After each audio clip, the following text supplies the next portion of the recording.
नमस्कार। मैं संदीप सर। आज हम लोग अपने क्वेश्चन आंसर सीरीज में अगले क्वेश्चन पर हैं। बहुत ही अच्छा क्वेश्चन है और यह क्वेश्चन इस बार यूपीएससी में भी आपका आया हुआ है।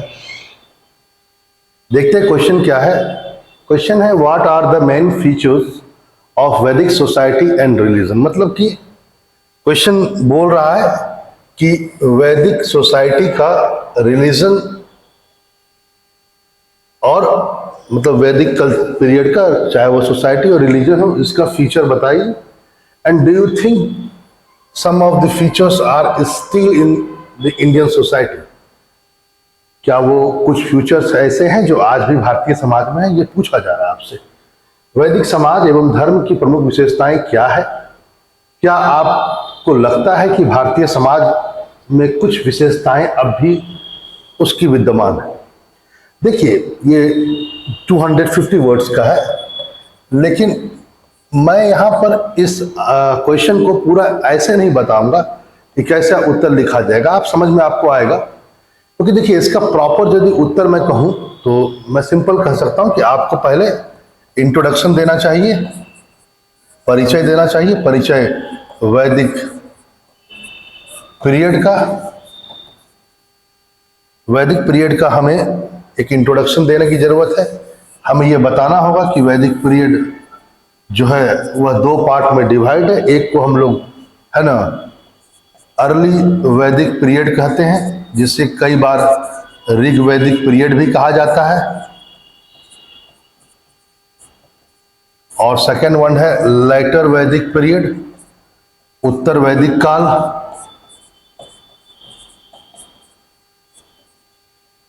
और इसका टाइम पीरियड आपको पता ही है। आपको बताना होगा कि ये 1500 बीसी से 1000 बीसी, और ये 1000 बीसी से 600 बीसी। ठीक है, तो आपने इंट्रोडक्शन में ये समझाया कि ये पीरियड यहां से यहां तक है। आप चाहें तो इसको और भी थोड़ा सा और बढ़ा सकते हैं।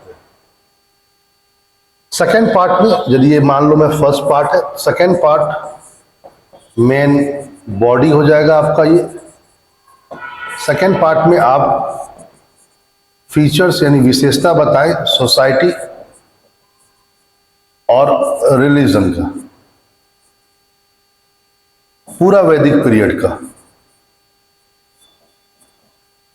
यानी इन दोनों का मिला करके फर्स्ट और सेकंड का दोनों का विशेषता बताएं।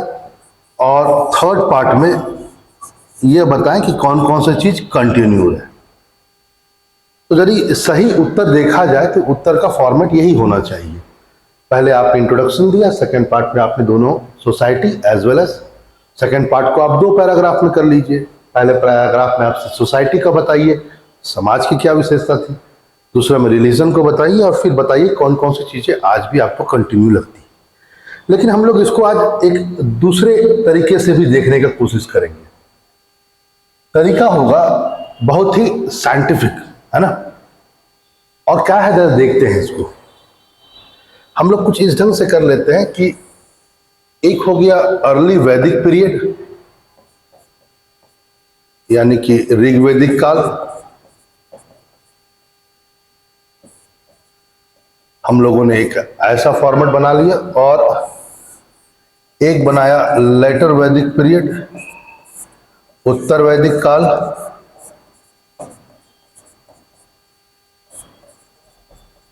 और यहीं पर हम लोग उसकी कॉन्टिन्यूटी को देखेंगे, उसकी निरंतरता को देखेंगे। यहां से आपको चीजें समझ में आएगी और बहुत ही ज्यादा वो आपको क्लियरिटी मिलेगी। सबसे पहला काम करते हैं हम लोग यहां पर, एक ये है कि सबसे पहले हम लोग यहां पर सोसाइटी या रिलीजन को ही देख लेते हैं। पहले सोसाइटी लिखा हुआ तो हम लोग पहले सोसाइटी से ही शुरू करते हैं, क्या दिक्कत। सोसाइटी,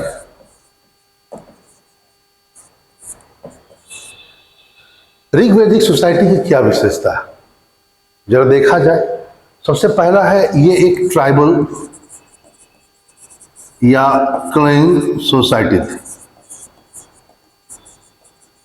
कबीलाई समाज।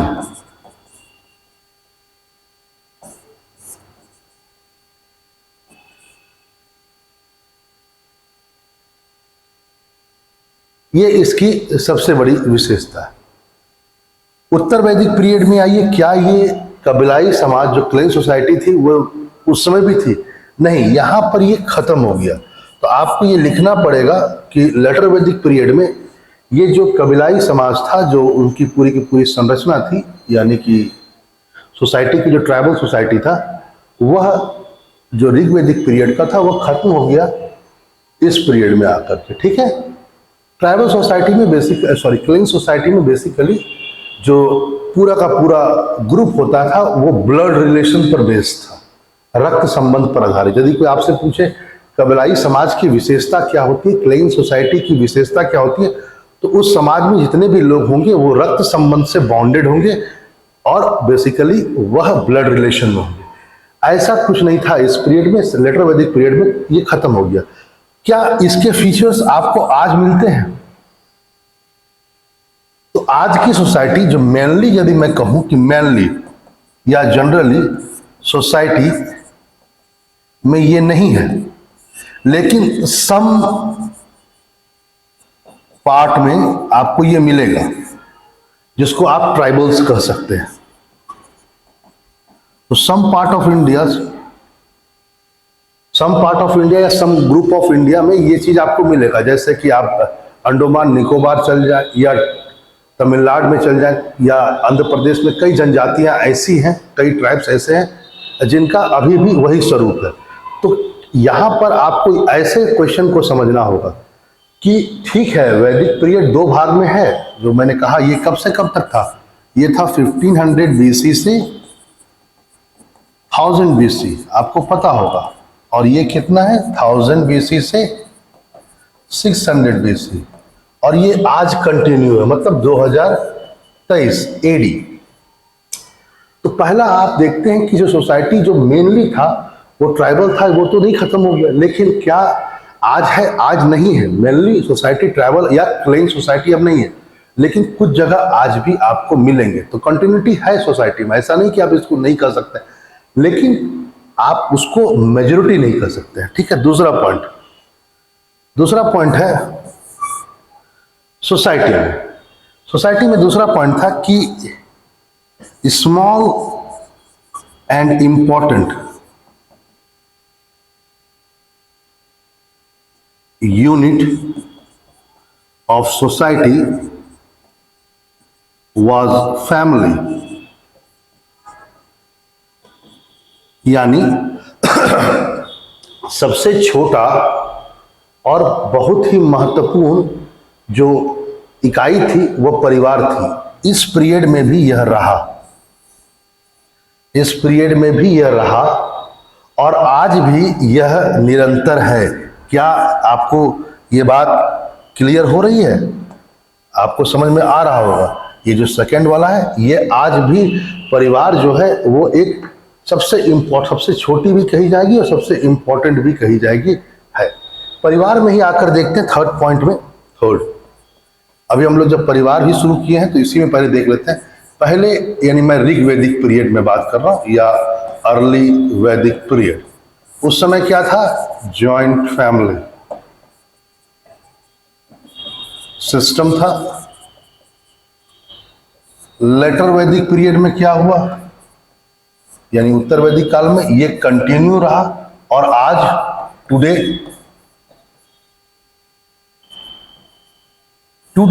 ये थोड़ा सा थ्रेटेंड हुआ है, थोड़ा डिस्करेज हुआ है। यदि मैं आज कहूं, आज के ग्लोबलाइजेशन के युग में क्या जॉइंट फैमिली सिस्टम आज भी है? तो है, मैक्सिमम है, लेकिन ड्यू टू ग्लोबलाइजेशन क्या हुआ है, धीरे धीरे ये थ्रेटेंड हो गया है, कमजोर पड़ा है संयुक्त परिवार की संकल्पना, लेकिन वो आज भी मौजूद है। आगे और भी देखेंगे। यहां पर फैमिली का जो हेड होता था, जब आप पढ़ेंगे फैमिली का जो हेड है वो कौन है? पिता, फादर। इन ऋग वैदिक पीरियड या अर्ली वैदिक पीरियड फादर, इनको कुलपा कहा गया है।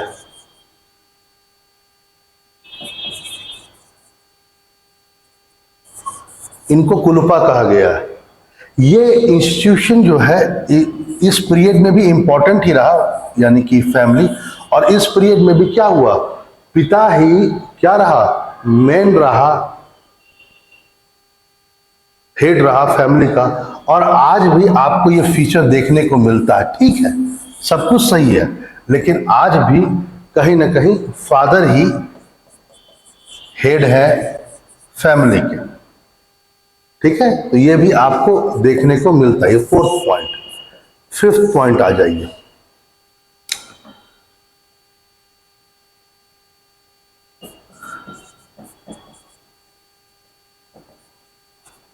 पैट्रियार्कल सोसाइटी, पितृसत्तात्मक समाज।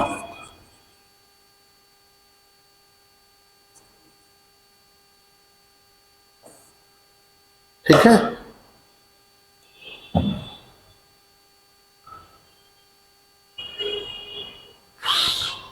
पितृसत्तात्मक समाज, CHAL, सॉरी। जो ऋग्वैदिक समाज था, जिसमें फैमिली सबसे छोटी यूनिट और सबसे इंपॉर्टेंट मानी जा सकती है। लेकिन समाज टोटल कैसा था, पितृसत्तात्मक था, मेल डोमिनेटेड सोसाइटी था। और इस पीरियड में भी यह वही रहा, कमोवेश, लेटर वैदिक पीरियड में। और आज भी क्या आप बोल सकते हैं कि पितृसत्तात्मक समाज है?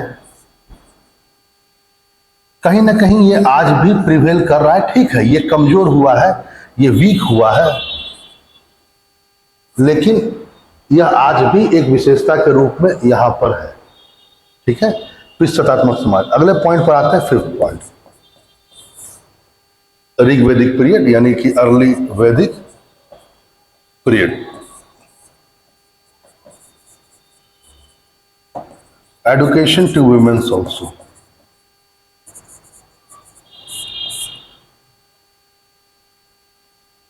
महिलाओं को शिक्षा दी जाती थी, plus they can take part in politics या पॉलिटिक्स। जैसे वो मेंबर बन सकती थी सभा एंड समिति, सभा एंड समिति, सभा और समिति की वो मेंबर बन सकती थी। तो एडुकेशन विमेंस को था। अब आइए यहां पर लेटर वैदिक पीरियड में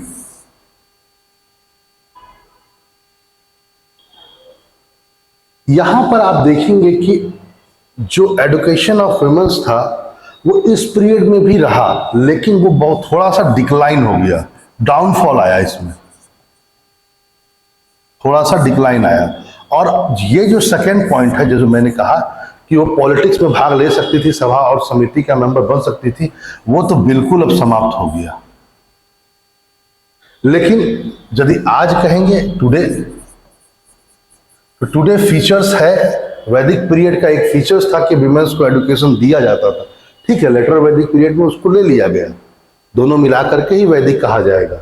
लेकिन ये था, तो आज भी ये कंटिन्यू है ना, कंटिन्यू है कि विमेंस का एडुकेशन, एडुकेशन टू विमेंस, ये आज भी है। आगे देखते हैं हम लोग, चाइल्ड मैरिज नहीं था, चाइल्ड मैरिज नहीं होता था।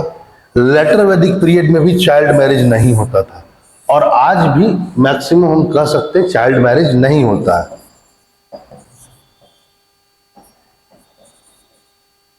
सरकार ने चाइल्ड मैरिज को बंद कर ही दिया है, तो आज भी आप देखें क्या चाइल्ड मैरिज होता है? नहीं होता। आगे आइए, मैरिज। मैरिज एक इंपॉर्टेंट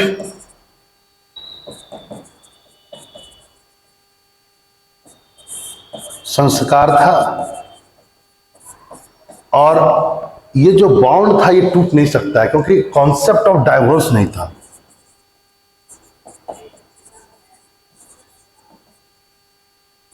कॉन्सेप्ट ऑफ डाइवोर्स नहीं था। तो आप ये वैदिक पीरियड का मान लेते हैं, वैदिक पीरियड का, अर्ली वैदिक पीरियड का ये है, यानी ऋग वैदिक पीरियड का। लेटर वैदिक पीरियड में देखिए, क्या लेटर वैदिक पीरियड में मैरिज एक सबसे इंपॉर्टेंट इंस्टीट्यूशन नहीं था? बिल्कुल था, और इतना इंपॉर्टेंट था कि डाइवोर्स का कॉन्सेप्ट क्या आ गया था? नहीं आया था। ठीक है, तो यहां पर आप देखेंगे कि आज टुडे क्या है, टुडे कंटिन्यूटी में मैरिज। ठीक है, थोड़ा सा वैल्यू ऑफ मैरिज कमा है, बहुत सारी बातें नहीं आ गई है, लेकिन आज भी मैरिज एक बहुत ही इंपॉर्टेंट संस्कार है भारत में। ठीक है, ठीक है, लेकिन हाँ, डाइवोर्स जो है वो अब आ चुका है, इसलिए मैंने इसको कंटिन्यू नहीं किया। ठीक है, आगे देखिए, यहां पर सबसे स्लेव है, यहां पर स्लेवरी था, और ये सबसे लास्ट थे सोसाइटी में, सबसे नीचे थे। स्लेवरी यहां पर भी रहा, लेकिन ये सबसे लास्ट नहीं थे, क्योंकि इससे नीचे आ चुके, और स्लेवरी से भी नीचे सुद्रास को माना जा रहा था, अब हो गए थे। लेकिन चलिए पहले हम लोग ये देख लेते हैं, स्लेवरी इस पीरियड में भी था, इस पीरियड में भी था, आज नहीं है। तो इसको मत लिखिएगा कि ये कंटिन्यू कर रहा है। ठीक है, इसको यहां पर लिखने की जरूरत ही नहीं, आप केवल उन चीजों को लिखिए जो कंटिन्यू है, बाकी तो आपको दोनों का फीचर्स बताना ही होगा ना आपको पूरा। तो स्लेवरी था। आगे देखिए, आगे मैं जब यहां पर मैरिज में आया, जरा मैरिज को थोड़ा सा हम लोग और बढ़ा सकते थे, है ना, कि पहले क्या था, मोनोगैमी। मोनोगैमी जनरली होता था एक विवाह, एकल विवाह सबसे इंपॉर्टेंट विवाह था, अब मैक्सिमम यही होता था, जनरली मोनोगैमी था। इस पीरियड में भी जनरली मोनोगैमी, और अभी भी मोनोगैमी चल रहा है। ठीक है, यानी कि विवाह एक पत्नी और एक पति। तो मोनोगैमी कल्चर उस समय भी था और अब भी है। आगे देखिए, आगे इसको आपको ध्यान रखना पड़ेगा, क्या पॉलीगैमी था?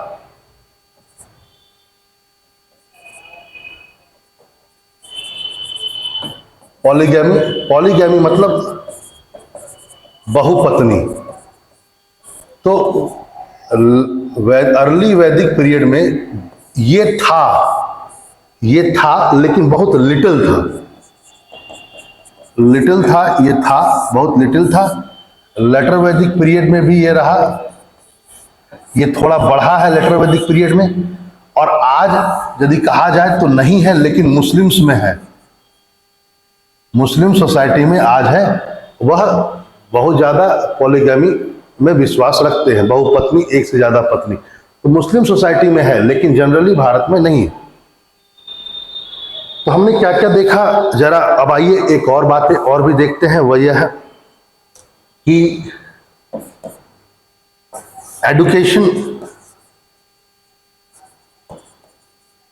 एडुकेशन सोसाइटी में लोग एडुकेटेड थे। एडुकेशन मैंने कहा भी था अभी थोड़ा देर पहले कि मैन को भी मिलता था और वुमेन्स को भी एडुकेशन मिलता था। और लैंग्वेज क्या था? संस्कृत भाषा में लैंग्वेज था। इस पीरियड में आएंगे तो वीमेंस का एडुकेशन बंद हो गया, इस पीरियड में आएंगे तो वीमेंस का एडुकेशन बंद हो गया, लेकिन लैंग्वेज संस्कृत ही रहा। और आज यदि आप कहेंगे एडुकेशन सबको दिया जा रहा है। हाँ, लैंग्वेज कुछ जगह संस्कृत है, कुछ जगह नहीं भी है, लेकिन आज की तारीख में एडुकेशन सबको दिया जा रहा है। आगे हम लोग देखेंगे एक और, गोत्रा। गोत्र जो है, गोत्र वर्ड का यूज तो हुआ है ऋग्वेदा में, लेकिन यह बेसिकली ऐसा नहीं है कि जो आप गोत्र जानते हैं कि एक गोत्र वाले एक गोत्र में शादी नहीं करते, तो ऐसा नहीं था। ऋग्वेद पीरियड में गोत्रा उसको बोलते थे जहां पर जो कबीलाई जन होते थे, जो उनका ऑर्गेनाइजेशन था जिसको जना कहा जाता था, वो जहां पर अपनी गायों को शाम में रखते थे वह उनका गोत्र था। और प्रायः सभी जन के लोग जो गायों को रात में शेल्टर करते थे वह करते थे अपने अपने पृष्ठ के यहाँ, तो वह उनका गोत्र हो गया। जैसे किसी ने विश्वामित्र के यहाँ कर दिया तो वो उनका गोत्र हुआ। तो दैट टाइम गोत्रा वाज दैट, ओके। लेकिन यदि कहा जाए लेटर वैदिक पीरियड में गोत्र सिस्टम फुल्ली स्टैब्लिश्ड हो गया, गोत्र सिस्टम फुल्ली स्टैब्लिश होगा। और ये आज भी है, टुडे ऑल्सो, कि एक गोत्र वाले एक गोत्र में मैरिज नहीं करेंगे। आगे आइए, point division of society. Division of society नहीं था यहां पर। बेसिकली 3 क्लास थे, 3 क्लासेस। वन वाज प्रिस्ट या पुरोहित, सेकेंड वाज सेनानी and third was common man. समाज 3 वर्गों में बटा हुआ था, कोई वर्णा सिस्टम नहीं था ऋग्वैदिक पीरियड में। 3 ग्रुप्स थे, पुरोहित थे, पढ़े लिखे लोगों को पुरोहित, सेनानी वॉरियर और कॉमन मैन। लेकिन इस पीरियड में आप आएंगे तो सोसाइटी डिवाइड हो गई इन 4 वर्णा, यानी इक्वालिटी बेस्ड सोसाइटी कहीं ना कहीं यहां पर थोड़ा सा डैमेज हुआ। और यहां पर ब्राह्मण, क्षत्रिय, वैश्य एंड शूद्रास आया। अभी थोड़ा देर पहले मैंने कहा था कि ऋग्वैदिक पीरियड में सबसे लास्ट में स्लेव है। इस पीरियड में सबसे लास्ट में कौन आएंगे सोसाइटी में? शूद्रास हो जाएंगे। स्लेव तो है ही, लेकिन इस पीरियड में अब शूद्रास आ जाएंगे सबसे अंतिम पायदान में। ठीक है, तो सोसाइटी 4 वर्णों में डिवाइड हुआ, लेकिन ये बहुत ही ज्यादा रिजिड नहीं है। लेटर वैदिक पीरियड में ठीक है सोसाइटी डिवाइड हो गया 4 वर्णों में, लेकिन ये कास्ट का रूप नहीं लिया। कास्ट का रूप लेने का मतलब वर्ण ही आगे जाकर कास्ट का रूप ले लेता है जब वो रिजिड हो जाता है।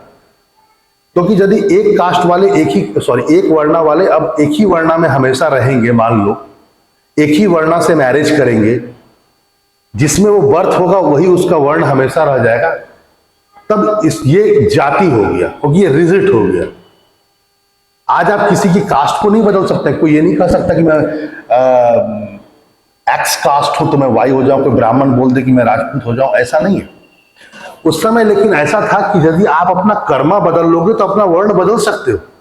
लेटर वैदिक पीरियड में कर्मा वर्णा आया, वर्णा सिस्टम स्टैब्लिश भी हुआ, बट वेरी फ्लेक्सिबल था और it was not based on the birth. ये जन्म पर आधारित नहीं था। आप एक बार अपना कर्म बदल लो, अपना वर्ण बदल लोगे। यानी varna was based on the karma, not on the birth. So in that perspective we can say that it not converted into the caste. When varna take the form of rigid form, then it became the caste. Okay?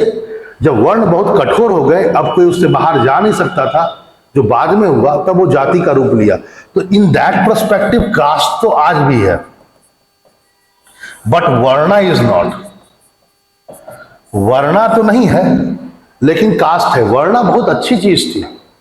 वर्णा में एक flexibility है कि आप अपने वर्ण को change कर सकते हैं। कास्ट में वो फ्लेक्सिबिलिटी नहीं है, लेकिन यही वर्ण सिस्टम आगे चलकर क्या हो गया? कास्ट सिस्टम बना।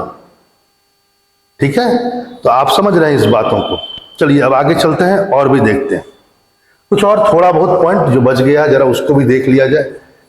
आप अर्ली वैदिक पीरियड में देखेंगे, यानी ऋग वैदिक पीरियड में क्या देखेंगे आप कि सोसाइटी बेसिकली एनिमल हस्बेंड्री इनका सबसे इंपॉर्टेंट है।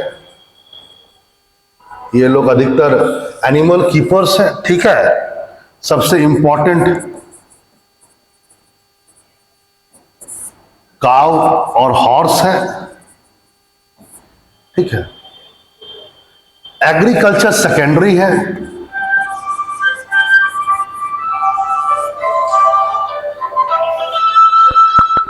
एग्रीकल्चर सेकेंडरी है क्योंकि ये कोई खास कुछ जानते नहीं है, ले देकर एक क्रॉप को जानते हैं, वह भी जौ है यानी बार्ले, जिसको वो लोग यब कहते हैं। ओके, अब आइए लेटर वैदिक पीरियड में। लेटर वैदिक पीरियड, उत्तर वैदिक पीरियड में, इस पीरियड में इंपॉर्टेंट सबसे ऊपर क्या हो गया? एग्रीकल्चर हो गया। लेकिन एनिमल हस्बेंड्री या एनिमल कीपिंग ये कर रहे थे, और आज टुडे कंटिन्यू है या नहीं है? आज भी हमारे समाज में सबसे इंपॉर्टेंट एग्रीकल्चर है, एनिमल हस्बेंड्री भी इंपॉर्टेंट है, तो ये आज भी कंटिन्यू है। ठीक है, अब आगे बढ़ते हैं, थोड़ा और भी चीजों को देखते हैं। अब हम लोग आते हैं रिलीजन पर। बहुत सारी बातें किया, लेकिन चलिए पहले हम लोग देख लेते हैं जो मैंने बातें आपसे कही, तो सारा हम लोग एक बार रिवाइज कर लें सोसाइटी में। ठीक है, हाँ, तो सोसाइटी में मैंने कहा हम लोगों ने कैसे देखा। पहले सबसे पहले देखा ट्राइबल सोसाइटी थी ऋग्वैदिक पीरियड में, जो इस पीरियड में खत्म हो गई। लेटर वैदिक पीरियड में ट्राइबल नहीं रहा, लेकिन आज की सोसाइटी भी ट्राइबल नहीं है, क्लेन सोसाइटी नहीं है, लेकिन कुछ एरियाज में आपको क्लेन लोग मिलेंगे, तो कंटिन्यू तो है भाई। यहां पर सबसे आप देखते हैं सबसे इंपॉर्टेंट और एक तरह से बहुत इंपॉर्टेंट और स्मॉल यूनिट जो था वो फैमिली था, वो आज भी है और पहले भी लेटर वैदिक पीरियड में रहा और आज भी इंपॉर्टेंट है। आगे देखेंगे हम। पहले ज्वाइंट फैमिली बहुत ही इंपॉर्टेंट रोल अदा करती थी, उसके बाद लेटर वैदिक पीरियड में भी इंपॉर्टेंट ही रहा। आज मैक्सिमम ज्वाइंट फैमिली है, लेकिन वो बहुत थ्रेटेंड हो गया है ग्लोबलाइजेशन के कारण, चुनौती मिली है उसको। फिर हम देखते हैं कि जो फैमिली था उसके जो हेड थे वो पिता थे, फादर, जिसको कुलपा कहा जाता था। आज लेटर वैदिक पीरियड में भी यही रहा, फैमिली सबसे स्मॉलेस्ट यूनिट था, हेड पिता है और आज भी पिता को हेड माना जा सकता है। अगला पॉइंट है वैदिक पीरियड में, यानी कि पहले अर्ली वैदिक पीरियड में आइए, पास्टोरिकल सोसाइटी है, पितृसत्तात्मक समाज है। लेटर वैदिक में भी रहा और आज भी कहीं ना कहीं सोसाइटी पितृसत्तात्मक है। अगले पॉइंट पर आते हैं, एडुकेशन। आइए, एडुकेशन विमेंस को भी दिया जाता था और मेल को भी दिया जाता था, और विमेंस का आप देख सकते हैं उस समय आपको पता है कि बहुत सारे आपको इंपॉर्टेंट लेडीज मिलेगी, नाम मिलेगा, सुनने में आएगा, लोपामुद्रा, विश्वेश्वरा, ये सब बहुत एडुकेटेड विमेंस थी। तो वहां पर होता था उनका, आपको पता होना चाहिए कि महिलाओं का भी उपनयन संस्कार होता था। बच्चों की जब पढ़ाई शुरू होती है तो उसके बाद बच्चों का एक संस्कार होता है, 16 संस्कार होते हैं, और उसमें उपनयन संस्कार होता था, बाल वगैरह है ना उड़ा दिया जाता था, और तो लड़कियों का भी और लड़कों का भी, दोनों का। और लड़कियों की इज्जत समाज में इतनी थी कि सभा और समिति जैसे इंस्टीट्यूशंस में भी उनका एक रोल था। यहां पर क्या देखेंगे आप, एडुकेशन जो है वुमेन्स का एडुकेशन में साफ डाउनफॉल आया है, खत्म तो नहीं हुआ डाउनफॉल, लेकिन जो उनको एक पॉलिटिकल पावर मिला हुआ था कि सभा और समिति जैसे इंस्टीट्यूशन में वो भागीदारी करते हैं, वो खत्म हो गया। ठीक है, लेकिन आज टुडे क्या है, आज भी टुडे एडुकेशन दोनों को दिया जाता है। हाँ, एक बात है कि पहले एडुकेशन का जो मीडियम था वो क्या था, संस्कृत था। इस पीरियड में भी संस्कृत था, आज लेकिन संस्कृत डाउनफॉल में है, हिंदी या इंग्लिश इंपॉर्टेंट है, लेकिन आज भी संस्कृत प्रिवेल करता है। चाइल्ड मैरिज पहले भी नहीं होता था और अब भी नहीं होता है। आगे आइए, मैरिज बहुत ही इंपॉर्टेंट इंस्टीट्यूशन है, माना जाता है कि 7 जन्मों का बंधन था, डाइवोर्स नामक कोई कॉन्सेप्ट नहीं था इस पीरियड में भी और इस पीरियड में भी। यानी वैदिक पीरियड में आप जरा गौर कीजिएगा, तो चाहे वैदिक पीरियड हो, लेटर वैदिक, अर्ली वैदिक हो या लेटर वैदिक हो, दोनों ही पीरियड में मैरिज सबसे इंपॉर्टेंट है, डाइवोर्स नहीं हो सकता है, और आज भी मैरिज बहुत ही इंपॉर्टेंट माना जाता है। लेकिन हाँ, डाइवोर्स हो रहे हैं, तो वहां पर आपको अंतर दिखेगा। स्लेवरी दोनों ही समाज में था, लेकिन आज स्लेवरी नहीं है। ठीक है, आगे देखें, मैरिज सबसे इंपॉर्टेंट मोनोगैमी माना जाता है, यानी कि एक पति और एक पत्नी वाला कॉन्सेप्ट, ठीक है, जो आज भी बहुत इंपॉर्टेंट। कुछ जगह लेकिन पॉलीगैमी था। कुछ हम लोग को ऐसे एविडेंस मिलते हैं कि कुछ पॉलीगैमी भी मिलता जिसमें एक से ज्यादा पत्नी रखना, वो अर्ली वैदिक में भी था, लेटर वैदिक में भी था, आज नहीं है, लेकिन मुस्लिम समाज में आज है। ठीक है, आगे आइए, एडुकेशन तो मैंने कही दिया आपको। ठीक है, आगे चलते हैं अगले पॉइंट पर। गोत्र जो वर्ड है वो जरूर है ना अर्ली वैदिक पीरियड में यूज हुआ है, लेकिन एट दैट पीरियड गोत्र सिस्टम वाज नॉट देयर। गोत्र वर्ड जो यूज हुआ है वो किसी अदर सेंस में हुआ है, जो मैंने आपको बता दिया। लेटर वैदिक पीरियड में गोत्र सिस्टम स्टेब्लिश हो गया, यानी एक गोत्र वाले एक गोत्र में विवाह नहीं करते, जो आज भी ऐसा है, माना जाता है वो रिलेशन में है तो शादी नहीं करते। अगला पॉइंट है डिवीजन ऑफ सोसाइटी। उस समय पहली बात तो है कि डिवीजन ऑफ सोसाइटी यदि कहा जाए तो न अर्ली वैदिक पीरियड यानी ऋग वैदिक पीरियड में और न लेटर वैदिक पीरियड में कठोर नहीं था, फ्लेक्सिबल था।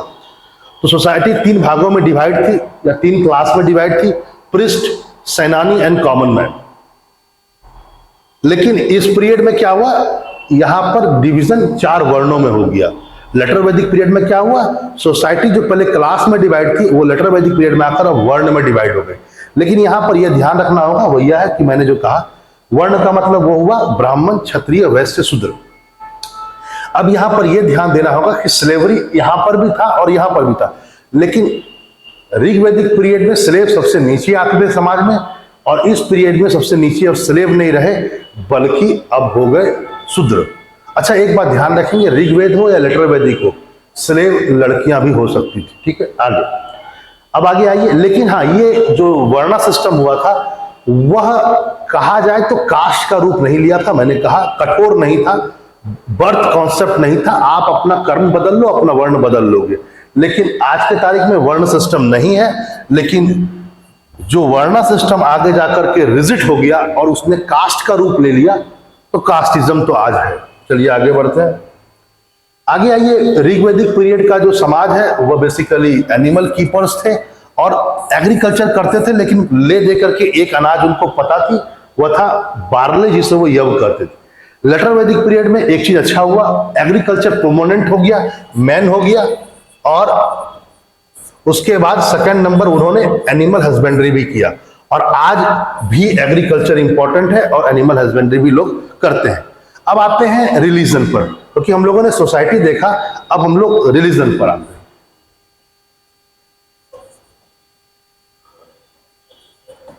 रिलीजन की बात करते हैं हम लोग यहां पर। अर्ली वैदिक पीरियड, लेटर वैदिक पीरियड, और टुडे क्या है क्या नहीं है, कौन सी चीजें कंटिन्यू है कौन सी नहीं है, इसको भी हम लोग देखने का प्रयास करें। सबसे बड़ा बात है कि जो ऋग्वैदिक पीरियड में जो गॉड है बेसिकली वो पर्सोनिफिकेशन ऑफ द नेचर है।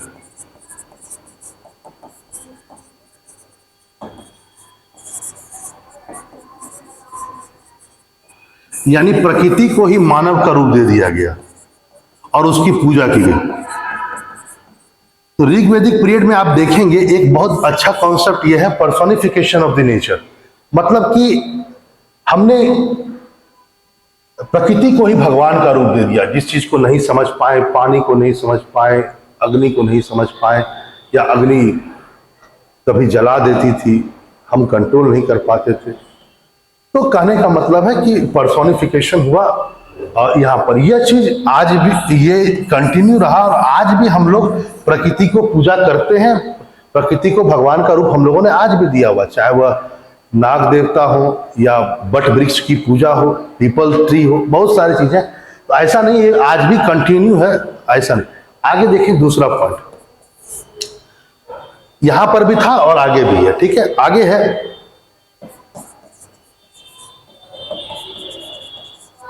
पॉलिथिज्म, बहुदेववाद, एक से ज्यादा देवताओं की पूजा करना। यह बहुत इंपॉर्टेंट फैक्टर था किसमें, ऋग्वैदिक पीरियड में, और यह फर्दर कंटिन्यू रहा इस पीरियड में भी। और आज भी हम लोग क्या है, बहुदेववाद पूजा करते हैं। अब आइए कुछ इंपॉर्टेंट गॉड जैसे इस पीरियड के थे, इंद्रा, वरुणा, अग्नि। ये ऋग्वैदिक पीरियड के कुछ इंपॉर्टेंट गॉड है। हाँ, इस पीरियड में इंद्र और वरुण तो उतने इंपॉर्टेंट नहीं रहे, सबसे इंपॉर्टेंट हो गए प्रजापति।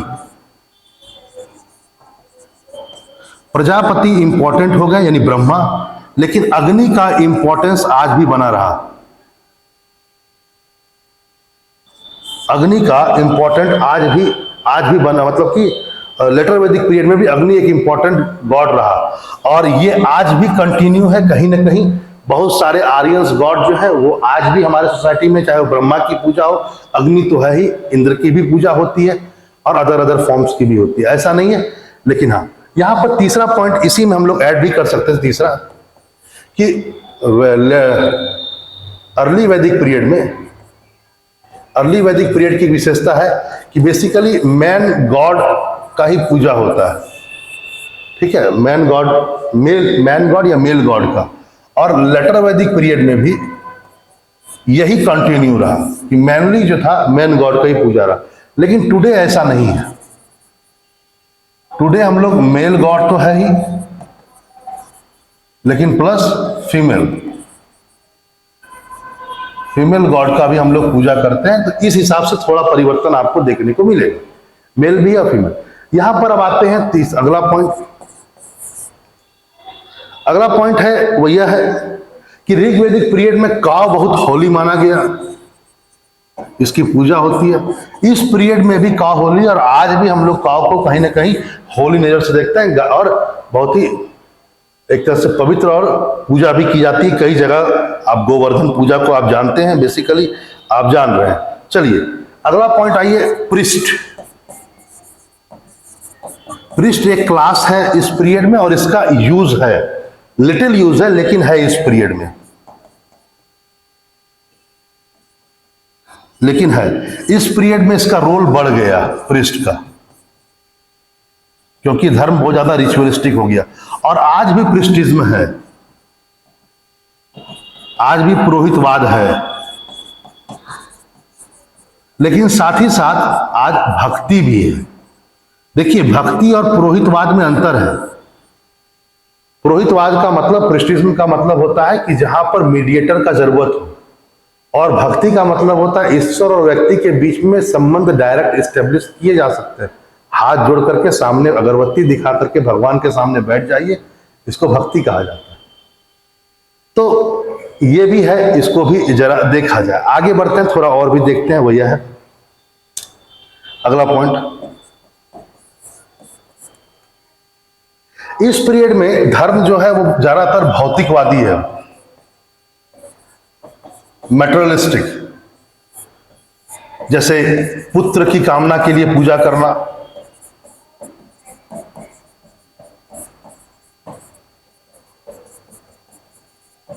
या युद्ध में विजय के लिए,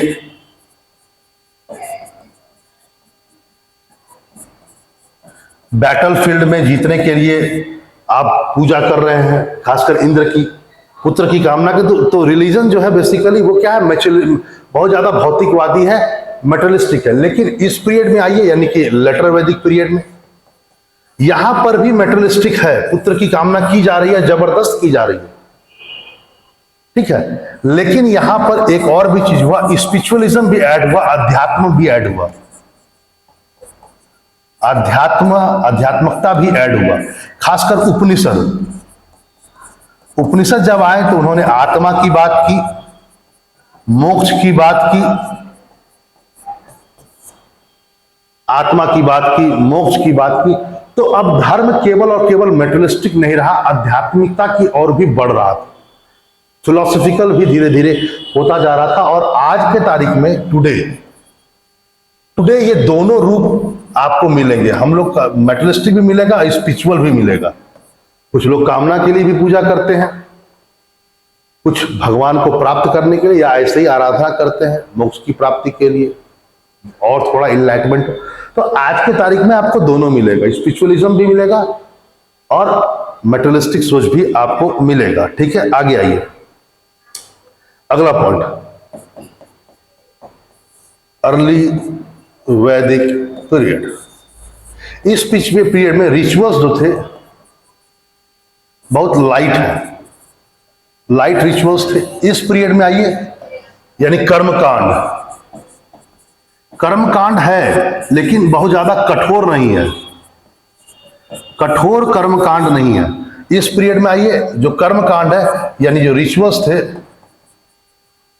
बहुत स्ट्रांग हो गए, बहुत हार्ड हो गए, और सैक्रिफाइस यानी कि बलि, खासकर मैं बात कर रहा हूं एनिमल सैक्रिफाइस की, यानी बलि बढ़ गई। आपको इस पीरियड में एनिमल सैक्रिफाइस वगैरह ज्यादा नहीं सुनने को मिलेगा, ना के बराबर। लेकिन रिचुअलिज्म जो बढ़ा, यानी कर्मकांड, या लेटर वैदिक पीरियड, ठीक है। तो जैसे ही आप इस ओर जाएंगे लेटर वैदिक पीरियड की ओर, तो कर्मकांड बहुत ज्यादा कठोर हो गए, कर्मकांड कठोर हो गए, और बलि भी बढ़ गया समाज में। आज आइए टुडे, दोनों जो फॉर्म है कंटिन्यू है, लेकिन धर्म आज भी कर्मकांडीय है, लेकिन आज परमानेंट फैक्टर क्या है, भक्ति। आज मेन क्या है, वह भक्ति है। मेन क्या है, भक्ति है। आज रिचुअलिज्म कम है, लेकिन आज भी पशु बलि चल रहा है, बिल्कुल सही बात। धर्म का स्वरूप आज भी कर्म कांडीय है, तो है, यह भी है, यह भी है। लेटर वैदिक पीरियड में लाइट था, इस पीरियड में और हार्ड हो गया। पता लगा यज्ञ हो रहे हैं, बड़े बड़े यज्ञ हो रहे हैं, बहुत सारे दान हो रहे हैं, बहुत लंबे समय तक के लिए यज्ञ हो रहे हैं, फिर सैक्रिफाइसेस, एनिमल सैक्रिफाइसेस वगैरह बहुत ज्यादा हो रहे हैं। तो ये सब तो हुआ, लेकिन क्या इस पीरियड में ऐसा है? ऐसा नहीं है। धर्म बहुत सिंपल हो गया, बेसिकली भक्ति हो गया है, लेकिन फिर भी रिचुअलिज्म भी है, और साथ ही साथ यह भी आप बोल सकते हैं कि कहीं ना कहीं एनिमल सैक्रिफाइसेस भी टुडे प्रिवेल कर रहा है हम लोग के सोसाइटी में। तो आप इसको भी देख सकते हैं। आगे देखिए कुछ और पॉइंट। 10th देखिए, वैसे तो इसको मुझे सोसाइटी में ही लिखना चाहिए था, लेकिन मैं यहां पर भी कह सकता हूं कि आप देखेंगे कि खासकर वैदिक पीरियड नहीं, अर्ली वैदिक पीरियड नहीं, अर्ली वैदिक पीरियड में आपको आश्रम सिस्टम नहीं मिलेगा, आश्रम व्यवस्था नहीं मिलेगी। लेकिन लेटर वैदिक पीरियड में खासकर एक उपनिषद है,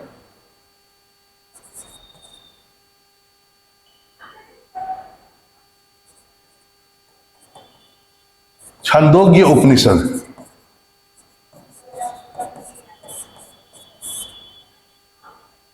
वन मिनट।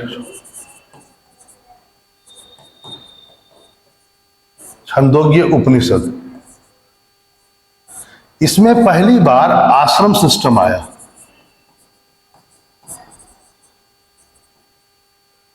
जैसे ब्रह्मचर्य आश्रम, गृहस्थ आश्रम, वानप्रस्थ आश्रम,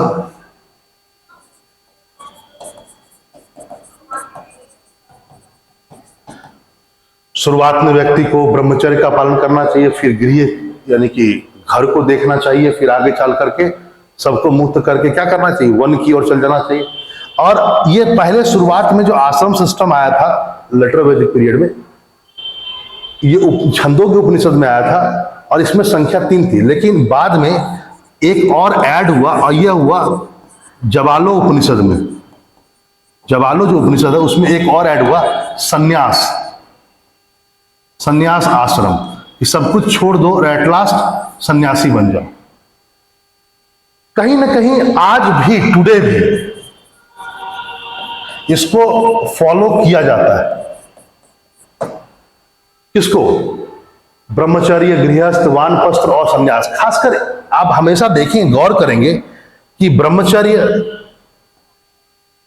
गृहस्थ और सन्यास, बहुत सारे लोग हैं जो आज सन्यासी हो चुके हैं, और आज भी आप देखे होंगे कई लोग हैं जिनको कोई मतलब नहीं है, नागाज, बहुत सारे लोग सन्यासी हैं। तो कहीं ना कहीं इस फिलॉसफी जो लेटर वैदिक पीरियड में आश्रम की जो फिलॉसफी बाहर निकली, वह आज भी समाज में प्रिवेल कर रही है। इसको आप सोसाइटी में लिखें तो ज्यादा अच्छा होगा, यहां पर लिखने। सोसाइटी में एक बात और भी आप लिख सकते हैं विमर्श में, वो यह है कि ठीक है, पुत्र की कामना के लिए जरूर पूजा वूजा की जाती थी, लेकिन उनके जन्म को डिस्करेज नहीं किया जाता था वैदिक पीरियड में, यानी कि अर्ली वैदिक पीरियड। लेकिन लेटर वैदिक पीरियड में पुत्र की कामना तो की ही जा रही है, लेकिन लड़कियों की बर्थ को अब डिस्करेज करने की बात की जा रही है। बहुत ज्यादा हाईली, मतलब वो उस और झुका हो गया। तो महिलाओं का जो बेसिकली डाउनफॉल है वो लेटर वैदिक पीरियड में बहुत ज्यादा हो, डिस्करेज किया जा रहा था। आज भी आप देखते हैं भ्रूण हत्याएं हो रही हैं, सरकार ने कई प्रकार के प्रतिबंध लगाए हुए। तो आपने देखा समाज और सोसाइटी और रिलीजन में जो विशेषताएं थी, दोनों का देखा, और फिर हमने ये भी देखा क्या क्या चीजें आज कंटिन्यू है। चलिए, कुछ और भी बातें हो सकती है, कुछ छूट गया हो तो अलग बात है, लेकिन अगले क्लास में हम लोग फिर एक अच्छे क्वेश्चन के साथ आएंगे, और जरूर देखिएगा। और इसको मैंने अलग तरीके से बताने का प्रयास किया कि कौन कौन सी चीजें क्या हुई। चलिए, मिलते हैं, नमस्कार, अगले क्वेश्चन।